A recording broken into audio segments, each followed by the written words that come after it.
April is almost over, which means summer is almost here, and that makes me very, very happy. This lipstick is by Revlon. It is the Revlon Ultra HD lipstick in $8.95 Poppy. Poppy red is one of my all-time favorite colors. It's that kind of perfect mix between orange and red that just brightens your day and makes you feel all summery and lovely, and the fact that I can now put it on my face is amazing. The formulation of this lipstick is so creamy and smooth. It goes on almost like a lip balm, and then give it a few minutes and it dries matte and lasts all day long, which I think is key, especially when talking about brighter lip colors. So I'm definitely going to be checking out more from this line at Revlon, and it's also awesome because it is at the drugstore and it is pretty cheap. So cheers to that. If I'm not wearing bright lipstick, I'm wearing kind of a neutral toned pink, and I'm actually loving the one that I have on right now, and this is from Makeup Forever. It is the Rouge Artist Intense lipstick in the color 32. Now this pink is perfect for me because it's just nude enough to be an everyday color, but it doesn't have that kind of white beigey undertone that a lot of nude lipsticks do. Those lipsticks like that I can't wear because I'm so pale that they just make me look like a ghost. Because of this Rouge Artist Intense formula, it stays matte all day long and it lasts forever. So, but if you are really fair like me and struggle finding light pink lipsticks that aren't going to make you look like you died, highly recommend this one because it just has that warm rosy pink undertone to it that's hard to find. This is a blush from Clinique. It's in the shade Cupid, and it is just such a beautiful baby pink color. I actually found this blush in this little palette that I have from Clinique, and Clinique is just one of those brands that I kind of forget exists until I just find something in my drawers from them. But this is a small sample size, but I'm definitely going to go back and buy the big one. The formulation of this blush just lasts all day on your cheeks and gives you the prettiest glow. Just really one of those like glowing from within products that everyone likes to discuss. Makeup remover is just one of those things that we all have got to have, and this is a new one that I tried this month from Aveeno. It's the Aveeno Ultra Calming Makeup Remover Wipes, and I am someone that has never been able to use makeup wipes on my face because my skin's super sensitive, so it always kind of stings my face, so I typically will use like a cleansing oil. But I tried these guys kind of on an impulse buy, and I fell in love with them. They are so smooth, they take off all of your makeup, and they don't make my face sting at all, so if you're a sensitive skin gal, highly recommend these, and they smell nice and they're not gonna break you out or anything. At least they didn't for me, so highly recommend these, and they're cheap too because you can get them at the drugstore. My next skincare favorite I have to literally credit for saving my face. I went to Mexico for spring break and it was such a fun trip, but because of the sand and the salt water and probably things I was consuming, my skin kind of freaked out and got super dry and got this really weird texture to it. So I went to Sephora and I bought this mask. It's by GlamGlow, and it's the GlamGlow Thirstymud Hydrating Treatment, and I got the little size because I wasn't entirely sure how I was going to like it. I used this about 3 times on my face and my skin completely got back to its normal soft smoothness, which is insane and amazing. So what I did with this is I would just take a little like quarter size amount and smear it all over my face and let it sit in kind of while I let my hair dry or something for about 15 or 20 minutes, and then I would just wipe it off and then go on with my normal skincare routine for the night before I would go to sleep. And literally within 3 days all of that craziness in my skin was gone, and this is something that I am obsessed with now, and I'm really excited to try some more GlamGlow masks. And also I've heard people talk about this hydrating one is really good for long-term flights, and I'm flying to Italy in a couple weeks, so I think I might be taking this guy on the plane with me. I will see how that pans out. So I'm kind of a shoe snob, and what I mean by that is I'm very picky when it comes to buying shoes because I like investing in quality shoes that are going to last me a really long time instead of a cheaper pair that will wear out after a few months. So this spring I was on a hunt for the perfect pair of espadrilles and the perfect pair of brown leather sandals, and I came across these shoes and it was the perfect combination of both, so I went ahead and got them, and I don't regret it one bit. These are by Burch, and they are this espadrille sandal, and I absolutely love them. They go with everything because of the brown leather and then the cream and black on the top, and they are incredibly comfortable. These are to die for, and I love the fact that these espadrilles have a leather bottom because then they're not going to be all slippery, and also it will help this like espadrille straw material stay intact longer. Definitely am in love with this investment. Topshop has quickly become one of my favorite stores within the last 2 years or so whenever I got introduced to Nordstrom's. and I have been loving this shirt from Topshop. It is this like tank top mock turtleneck, and even though it's a mock turtleneck, it is so great for spring and summer because it is a really thin ribbed material, and it's cropped and it's sleeveless, and I have it in a bunch of different colors, and my favorite way to wear it is just pairing it with like a straight tailored or tight mini skirt with little booties or even just Converse or something, and just an easy thing, and you can put long necklaces with it and it just looks so effortless. It reminds me of kind of an Audrey Hepburn modern thing, and this one's navy. I wear the white one like probably once a week, and that's probably why it's in the wash, but I recommend these from Topshop, and they're not too pricey either. I think I actually got a bunch of these on sale, and they might still be, so check that out if you are in the market for something really snazzy like this.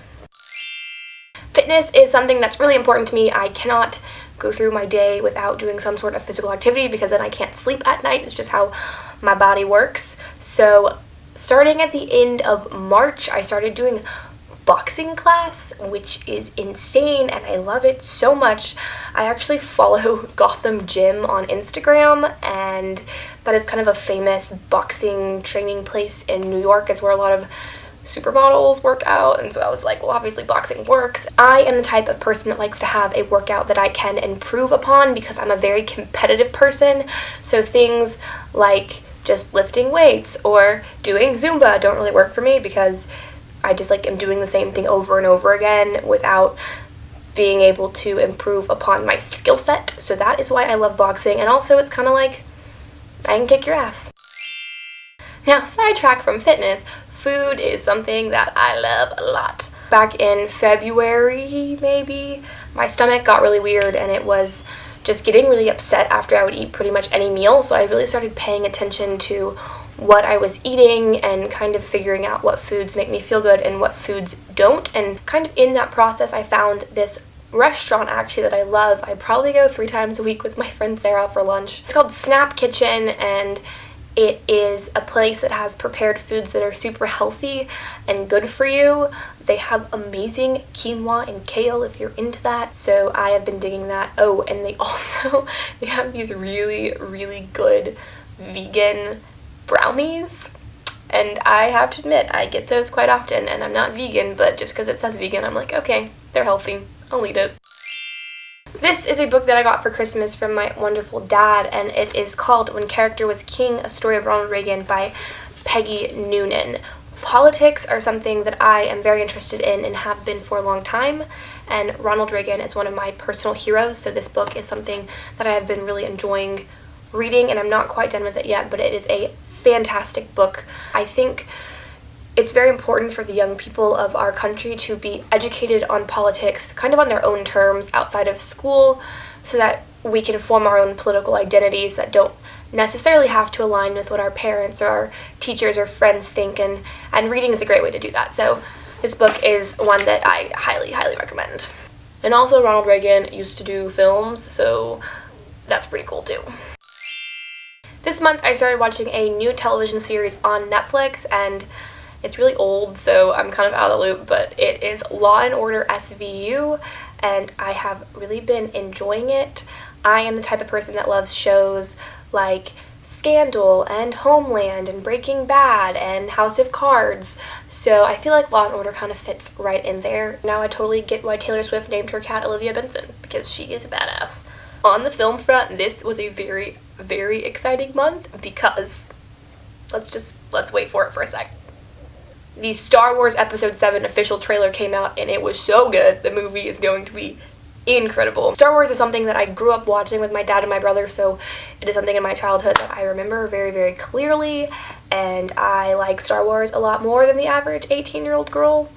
Probably a lot more than the average 18-year-old person. Let's just accept that fact. Maybe possibly my dream was like to be in it, but whatever. I just like, there are no words. If you haven't seen it, you have to go watch it right now. If you know me in person, then you know that I always have music playing over my speakers in my room, so it was really hard for me to choose just a few songs that were my favorites this month, but a couple of them kind of did stand out, so here we go. The first is a song called First by the Cold War Kids. I actually first heard this song in the trailer for Cameron Crowe's new film Aloha, and I fell in love with it. It is just such an upbeat, happy song, and it reminds me of summer, and it's just so good. And it's the first song that I've ever heard by the Cold War Kids, and I definitely will be checking out more of their music because it is a phenomenal song. My second favorite song for the month is called It's a Longer Road to California Than I Thought by The Wind and the Wave. And this song too is just kind of a chill, kind of easygoing song. I like to listen to it sometimes while I'm getting ready for school in the morning, and I always thought it was a kind of a happy song until I listened to the lyrics. And it's about a breakup, but I still really enjoy the song, and I'm just now realizing that both of these songs I just mentioned have subtle drug references in them. But you know, what you gonna do? April was also a month for me where I personally was accepting the fact that I am not going out to California next year, and now I'm really happy that I'm not, but this song was kind of bashing the trip out there, even though it was about a breakup. I was like, yeah, California sucks. The next two songs are cult favorites of mine for many years, but I kind of got reintroduced to them over spring break this year. The first song is called All Summer Long by Kid Rock, and it is a cult classic if you have not heard it. What are you doing with your life? It's just like the perfect anthem for the summer, and I am somebody that associates music with memories, and whenever I hear it I just think about Mexico and how fun that trip was, and I just get happy and in the mood for summer. The second song of my 80s music love is called Centerfield, and it is by John Fogerty.